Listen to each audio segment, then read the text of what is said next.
Hi, everybody. I am coming to you today again to do our dishes together. I I love this where you can take a picture at the beginning and I'm scrunching my face like that. It's just fun and it's attention getting. So I'm doing it. But here's the deal today with the dish thing. Okay, let me put this on my dishes so you can see what we're doing. My dishwater is going to be cold today. Why? Because my lovely little water heater has decided it doesn't want to heat today. And until I get my ex husband over here to fix it, we are stuck with doing dishes in cold water. So here we go, doing dishes in cold water. I have been told that it's not that bad to wash things in cold because cold water kills germs. So I guess we're going to have germ-free dishes today too, besides clean ones. And that's fine with me. Anyway, hi everybody. I see there's two people already in the room. Say hello so I know who's here. I like to meet new people. And then I feel so alone if somebody's in here and they don't say hi. Anyways, we're just doing dishes, literally. Well, I am anyways. I don't know if you are. But that's what I'm about to do, my dishes in cold water. One thing about dishes, if you keep them done, it's a lot easier to keep them done. Kind of one of those weird, it's not an oxymoron. What's one of those things where you can say it back and forth? Like it spells, I'm trying to think, Adam, for instance. Adam both ways is Adam. Something like that. Anyhow, it's one of those things where if you reverse it or say it forwards, it's the same thing. Kind of redundant. So, I'm going to dump out my dish sink first of all. Or my dish pan. And I'm going to fill the dish pan. I keep hoping, since I clicked all the buttons on the hot water heater and the furnace or whatever it is, the thing where the box is, I forget what it's called. I clicked all of them that I needed to click, and still no hot water. So cold it is. That's what we're doing today. Cold water washing. Okay, so anyhow, nobody's talking to me as usual, unfortunately. So I'm talking to myself again. Somebody please say hi. I feel so alone. I don't know. Maybe it's because my chat isn't hooked up right or something. Let's take a look. Live chat. All messages are visible. Okay, well, if anybody says anything now, I should see it. In case you do say something. Anyway, so pretty soon I am going back to work. For now, I'm just kind of killing time doing chores around the house, playing taxi for people. One of the joys of being the one that drives and other people don't drive, you get pretty much enlisted to take them everywhere, which driving is not something I am a fan of. I don't like driving. I'll do it if I have to, and if it's like a place I want to go, I'll do it. But for the most part, I will pass. I would like somebody to drive me around for a while. So I keep talking to my husband and telling him, you need to get your license. It's something that eventually we will get around to doing, I'm sure. But for now, things come up and we forget about it, or we don't have the money to pay the $30 for the license. And so he doesn't get his license. Bummer. I don't know. Another reason why it would be really helpful to have somebody talk to me when they're in here is, besides the fact that I feel goofy talking to myself, it would give me a topic to discuss because I don't always know what to talk about. Like if somebody could say, hey, talk about, I don't know, politics or whatever, which I don't like politics, by the way. So you don't hear me talking about it too much. Although I will tell you this. I can't really say if I'm pro-Trump or pro-Hillary or pro-anybody. I am pro doing things the right way and the just way. That's the best thing I can tell you. I sometimes wonder if we wouldn't maybe be better having a king and queen instead of a president. Like, what is it? Britain has a king and queen. I don't know, though. They have their share of garbage that goes on with those people, too. Anytime you give anybody a lot of power, you are going to have issues where people disagree with how they're running things, you know. But on the same note, I would not want to be the president, would you? I mean, seriously. You have people that are against you, want to hunt you down and kill you. People that don't agree with your policies and are speaking against you. Obviously, the president and anybody in like high authority has to have like a really strong backbone to do what they do. That's all I can say. And actually, it's good to have one anyway, because in this world, there's going to be people that don't agree with you and don't like you anyhow. People don't like me. I can tell you some of the comments I've gotten on my YouTube channel, they would really make your hair curl. Seriously, they're just, some people are just really downright rude and mean, the things that they say. I've heard everything from, you know, you need to lose weight, or we don't like your channel. We don't like what you have to say. We don't like that you bring God into it. Leave God out of it. I liked you till you started talking about the Bible or whatever. I mean, you get any number of comments, and they're not all good, obviously. So you just learn real fast that you're not going to please everybody. It's just how it is.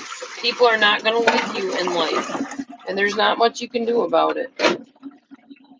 So like for this dish doing video, after I did it the first time, I was like, do I really want to keep doing this? Is it really worth it? Is anybody really watching? Because like I said, half the time I don't see anybody come in chat and say anything to me.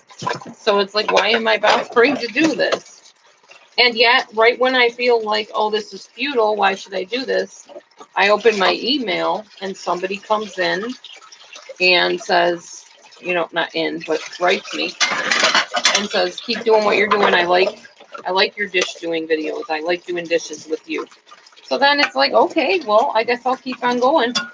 But lately it's kind of like, would I do it just for the one? It kind of reminds me of a Bible verse that I read where God was going to wipe out a whole community. And I think it was Abraham who was bartering with God, or like bargaining with him and saying, well, would you wipe out the community if there was like just one good person, one righteous person? Would you kill all of them for the sake of that one? And God said, well, no, if there's one, one person left, I'd do it for that one.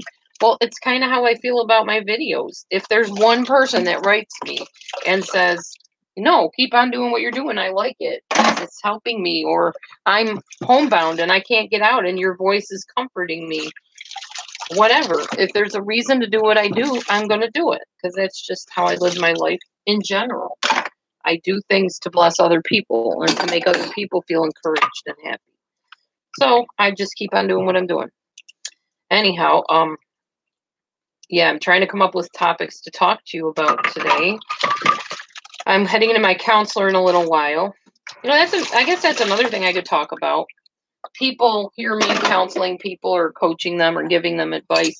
And you need to know that I also talk to somebody and get advice from them. I have a counselor who is very helpful to me. She lets me talk and she asks me questions and lets me kind of process my thoughts. And I honestly have gone to therapists and counselors most of my life. And I'm not ashamed to say that. I think sometimes you need a third party involved in your life that isn't like right in the situation, so they can be objective about it. They can give you advice and insights that you didn't think of otherwise. And if it's like a relative you go to, that's great, but let's face it, relatives can be pretty biased. They're either going to take your side or the side of the person that you're having issues with, and it can cause some real problems in your family. So it's not always good to go to somebody that you know. Sometimes it is really good to go to somebody that's outside the situation, that can look at the situation instead of feeling the feelings about the person in the situation.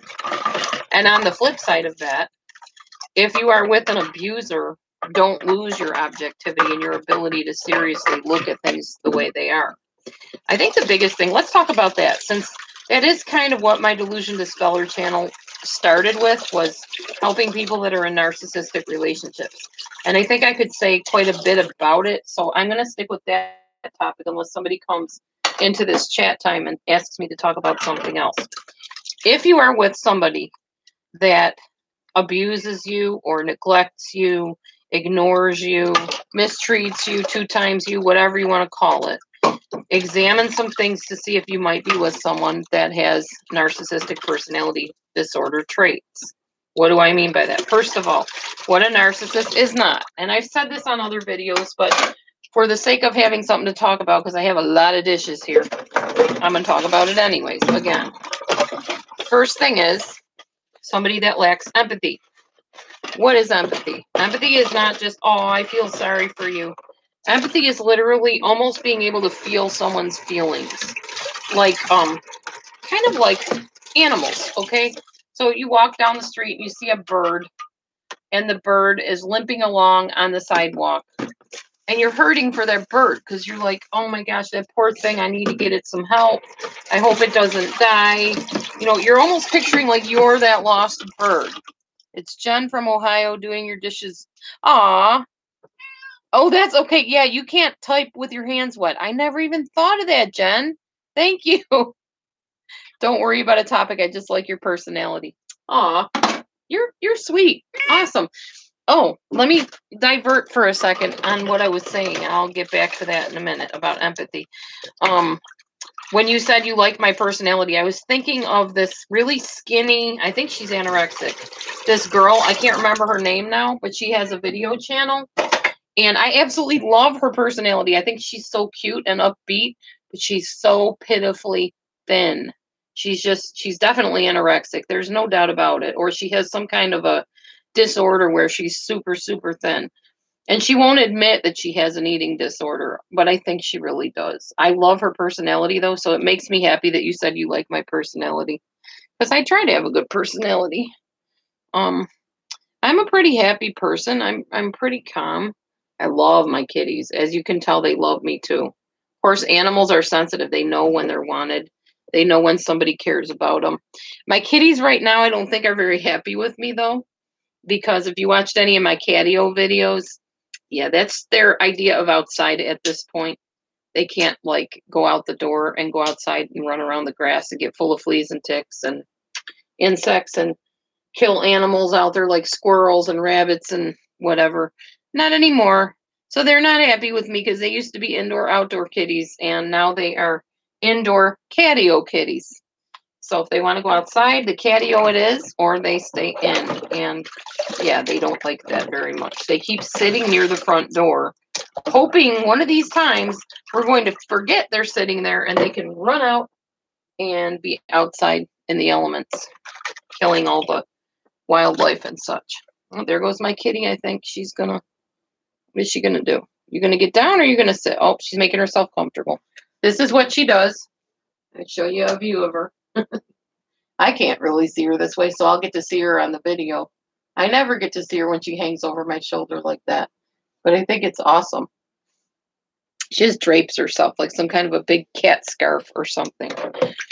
Love my cats.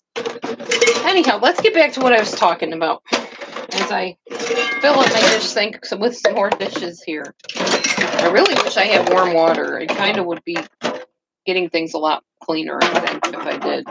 But I might put some baking soda or something in it to make the water a little more abrasive, get the gunk off the dishes. All right, so if you're with a person and what you want to look for is that empathy, like I was telling you, that feeling of not just pity, not just compassion, but feeling like if you were that poor limping bird, how you would feel. Like, will somebody come and pick me up? Please, somebody save me. You know, somebody just hold me close and gently and comfort me. That's empathy. Narcissists do not have that. I know that's weird to think that somebody actually could not feel that way, especially if you are an empathetic person. But there are people out there that will kick you when you're down and just, in fact, they delight when you're down. They think it's great. They think it's wonderful that they have that kind of power to knock you down and power to keep you feeling bad when you are down. And yeah, it's not a good feeling to be with somebody that has that disorder at all, because you just feel like all that matters is them and what they're doing and what they're all about, and your hurts and pains don't make a hill of beans of difference to them. Now, interesting about narcissists. Everybody knows one. And until recently, nobody knew what it was. I definitely didn't. I found out about it after I was narcissistically abused by a pastor's daughter back in the year 2007, 8, something like that. And I was with her for like, not with her, but, hanging out with her and doing like chat rooms and ministry rooms and stuff online for several years before I realized I had been with a narcissist and somebody that probably has some borderline traits. And I can tell you how it manifests with that relationship. At first, she was very shy. She didn't tell me anything about herself, but she always wanted to know everything about me. That's definitely a red flag in a relationship when somebody asks you all kind of questions about you, but they won't tell you anything about them. So you know nothing. You just know the surface of what you see and what you hear. And you're always wondering. You're wondering, do they have kids? Are they married? What kind of person are they? They don't really even show a whole lot of their personality at first. So I didn't really see or hear a lot of anything about her. And we used to hang out like online all hours of the night, like sometimes till 3 a.m, just talking about anything and everything. We talked about the Bible. We talked about everything, nothing like really deeply personal. Like I never heard anything about her having a husband or children or wanting one or anything like that. It was just all very surfacey stuff. And mostly what we did was impersonations like Mickey Mouse, Donald Duck, or like famous movie stars and stuff that we both did impersonations and we both were really good at it, I think, anyways. In fact, when I was working at the little school thing that I did for a few weeks, some of you may know, I did Mickey Mouse impersonations for the kids. One of the little girls had autism, and I would take her down the hall for a walk. Sorry, I divert a lot. I get off on tangents, but it's probably good because it gives me something to talk about and get these dishes done. I would walk her down the hall, and we would see butterflies on a poster, and I'd say, "Look, butterfly, look," and I would like make my hand like a butterfly like that, and I would say, "Butterfly's gonna get you." Now, if you've ever worked with autistic kids, they don't really respond much. So you're kind of talking to yourself anyways. Maybe that's where I get it from, this comfort with just rambling, I guess. Another thing I would do, they would have this these mouse ear type. It was like a shadow type thing, and there's a word for it, but I can't think of what it's called, where it's just a shadow picture. But it was in the shape of Mickey Mouse ears. And apparently she must have liked Mickey Mouse or Minnie Mouse. Well, we would go by that picture and I'd say, "Woohoo, Haley, it's Mickey Mouse." And she would just get the biggest grin on her face. And I lived for that, for taking her on those walks, even though physically they were exhausting, walking down those halls all the time. But I would always talk to her and make the Mickey Mouse voice, and she absolutely loved it and would smile as much as somebody with autism could smile. And it made her happy, and it made me happy that I was making her happy. So that was kind of fun on the job to do that. Anyway, we were talking about empathy, and I was talking about Chrissy, the person that I was with that I did the impersonations with and stuff, and I kind of got off on a tangent there. But so we used to do that like all hours of the night till like 3 a.m. sometimes. And it was a lot of fun. And she was really good at her impersonation that we kind of like take turns. So I got to know her like that much, like surfacey, just to have fun with her and hang out. And I knew I enjoyed her company anyways. Well, and then we had like these chat rooms where a group of us would get together and we would read Bible scriptures or we would sing songs together and stuff like that. Well, one day her friend, Pamela, well, she was a mutual friend, came to me and said that Chrissy wanted to help me kind of in my recovery process from a former relationship with somebody that we both knew, but she was no longer in the group with us. And it kind of shocked me because Chrissy and I were just surfacey friends. I didn't really know anything about her. And I thought, why would she want to like mentor me and hold my hand through this situation that I'm going through? And my friend said, well, I don't know, but she said, she's always been the one that's there for you through this whole thing. And she wants to be there for you now when you go through your healing process. And she knows that she can minister to you and touch your life and help you get back on your feet. Because I was really sad after I split with my friend Robin.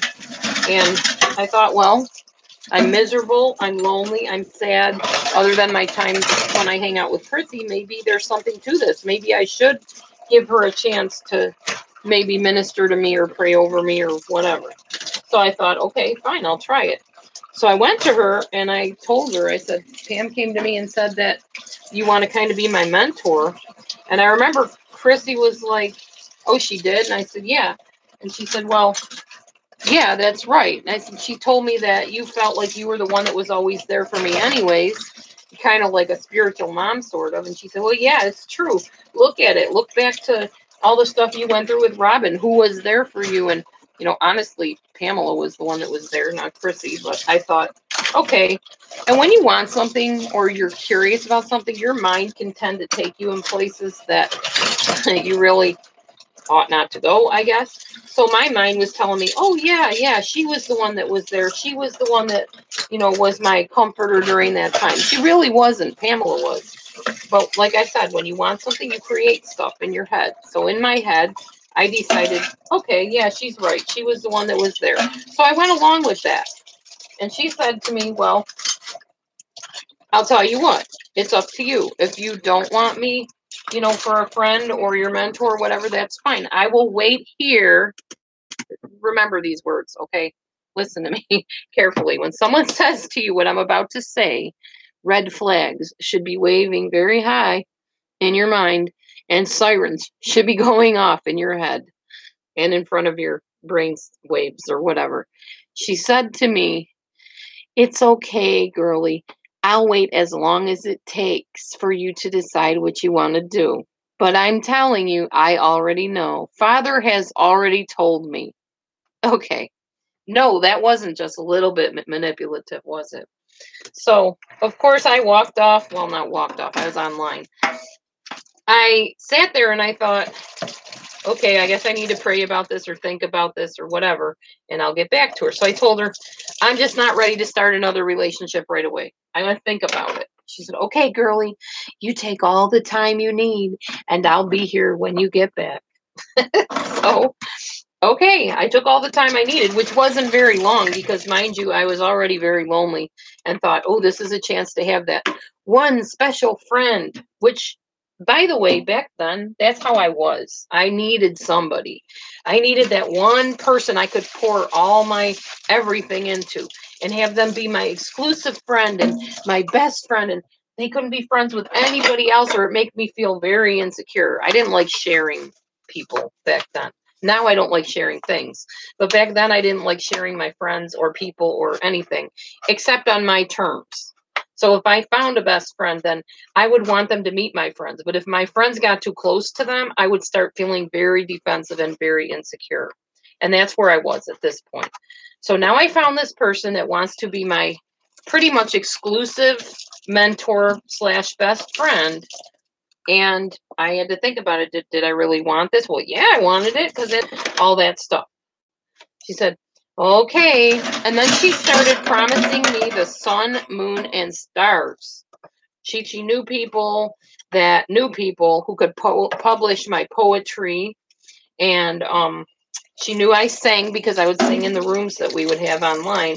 She's like, oh, girly, I know people that can, get your name basically up in lights and get you around the country and around the world, minister people, and you can preach and sing, and these people will, get you published in your poetry. And she just promised me the sun, moon, and stars, literally. And I bought it, hook, line, and sinker. I really bought it. This lady was very, very convincing. She was good at what she did, which narcissists, by the way, are very, very talented and capable of swaying you any way they want to sway you. So basically, things progressed where we just hung out together and we would do online chat rooms and stuff, and I would sing and she would preach.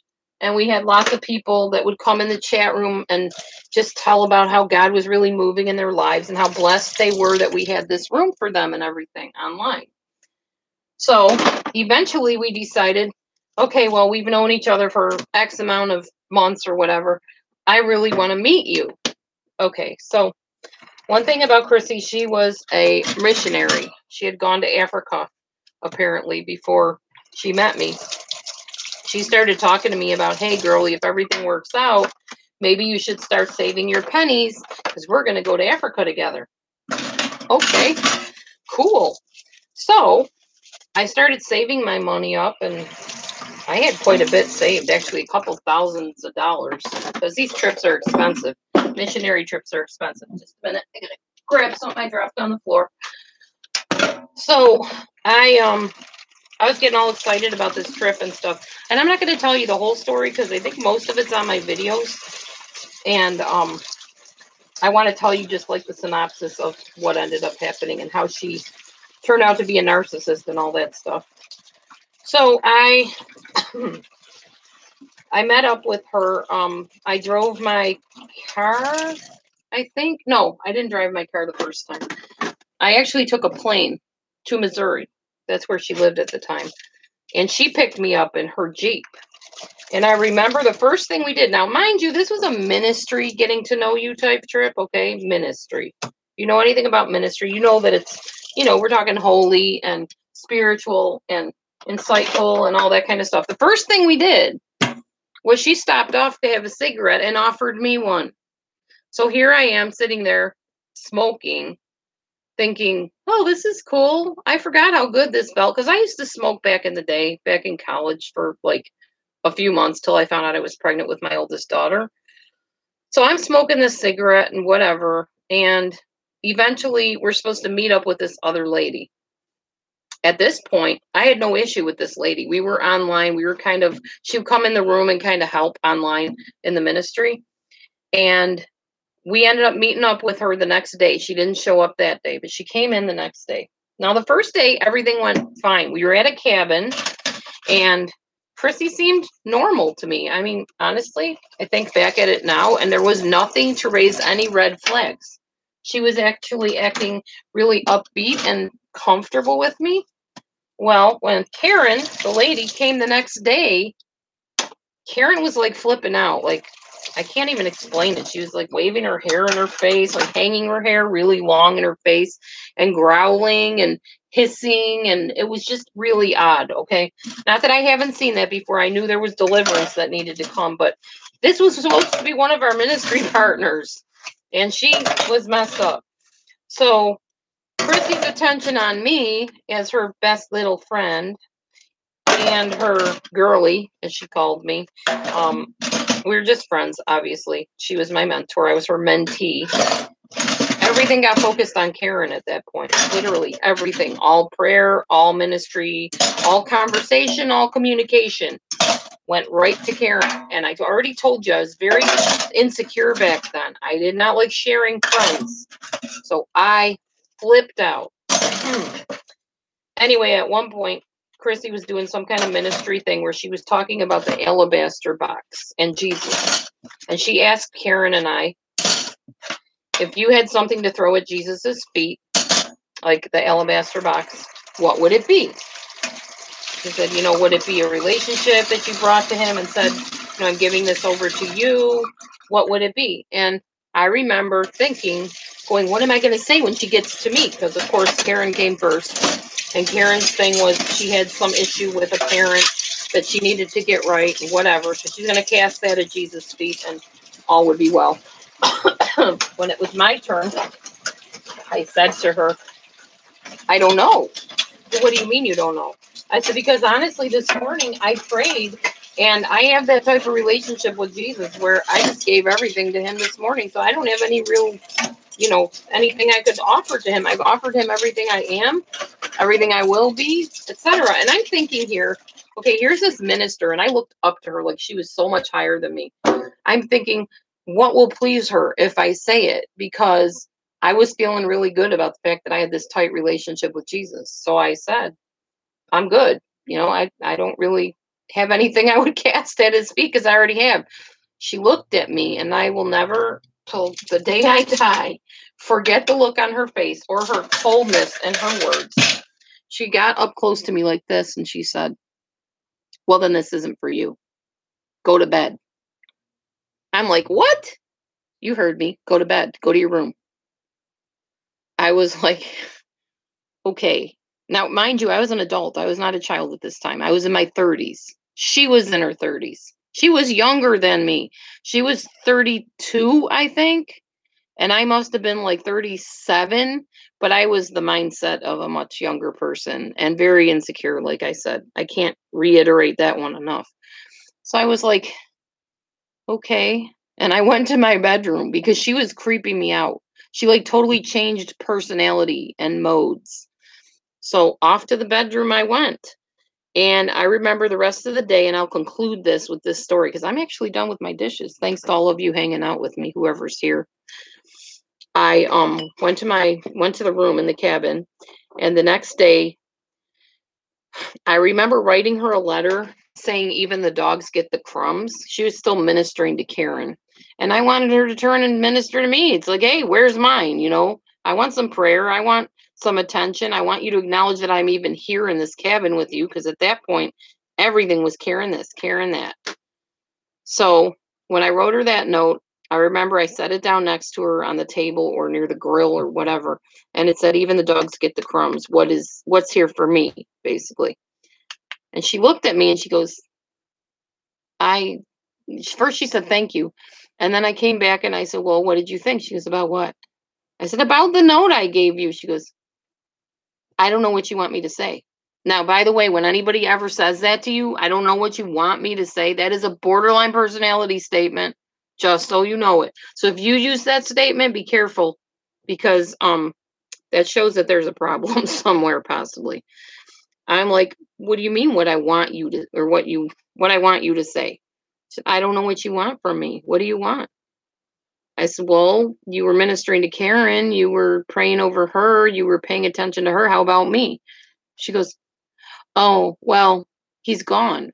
I said, who's gone? She said, the Holy Spirit, he's gone. I said, what do you mean he's gone? She goes, you missed it. He was here and I don't know when he's coming back. So unfortunately, basically I blew my chance is what she was saying. I was like, okay. She goes, but I don't know. She goes, I don't know if he's coming back or I can't control any of that. But when he's back, um, I'll seek him and see what he says. But for now, you missed the moment. He's not here. Okay. So I guess I just must have went to bed at that point, and I remember laying in the bed looking at the ceiling going, oh my God, where am I? What did I get myself into? And how do I get out of it? I stuck it out. We were only there for like a week. I remember a canoe ride where I got dumped out of the canoe, and Chrissy was more interested in making sure the lunch did not get wet rather than the fact that I just cut my legs up on the rocks. Yeah. Okay, so this was a pastor's daughter who obviously turned out to have narcissistic personality traits. And but at the time I didn't know what narcissism was. I may or may not continue this story on my next Do Your Dishes with Me video based on what you all want. If you want to hear the rest of the story, I can relive it and go right back through it and you can learn all about what that was about. Oh, okay. I'm reading Jen's comments here. Oh yeah. Yep. I know. I changed the way I dress too. Chrissy told me, do not ever wear red lipstick. You always wear brown because brown will make your teeth look whiter and red will just clash with everything you wear. So for a long time, I wore ugly brown lipstick. And to this day, I will not wear brown lipstick. It's gross. I don't know what I was thinking, but brown lipstick is hideous. She told me all kinds of stuff. She made me do my hair the way she wanted it. She was all about image, all about it. Her husband at the time, she's remarried now, but her husband at the time made cabinets, like wooden cabinets for $1 million houses and owners. And I mean, he did a really great job. He very talented man, intricate, carving and everything on the cabinets cost tons and tons of money. And she was very, very image driven. And I just wasn't the image she wanted. She wasn't comfortable with me. And when she met me in person, it shocked her. And she started mistreating me almost immediately in subtle little ways. And then as time went on, and I actually ended up at her cabin, which if y'all leave me a message and say you want to hear the rest of the story, just type in, tell us the rest of the story, and I will definitely tell you the rest in little bits and pieces as I do dishes the next time. It'll give me something to talk about besides just myself and what's going on with me now. And it'll kind of maybe give some insight into what to look for and avoid in relationships. Anyway, Jen, if you want to talk to me offline, not offline, but well, you can talk to me offline too, but I have a text message thing on my phone, or you can talk to me over the phone or whatever you want to do. I am going to close this out now because I've been talking for 35 minutes, and I like to keep these somewhat brief because then they replay them and people like to watch them. But anybody that's watching this, first of all, thanks for tuning in. If you haven't subscribed already, hit the subscribe button, give me a thumbs up, let me know that you watched it. And if you want me to, and you've heard part of the story already, type in exactly what Jen said. Tell us the rest. Tell us the rest of the story, and I will be happy to continue it. But for now, I'm going to leave it hanging there. I guess they say leave you wanting more. And I will definitely tell you the rest if that's what you want. Or you can offer me topics to talk on, and I will be happy to talk. So everybody take care, and I hope you have a wonderful day. I got to go get ready for my counseling appointment, and I will look forward to seeing you soon. Jen, I don't know if you're on Facebook. You can check me out on there. Laura Beth Culbert is my name, and look me up. So until next time, do your dishes, and we'll see you soon.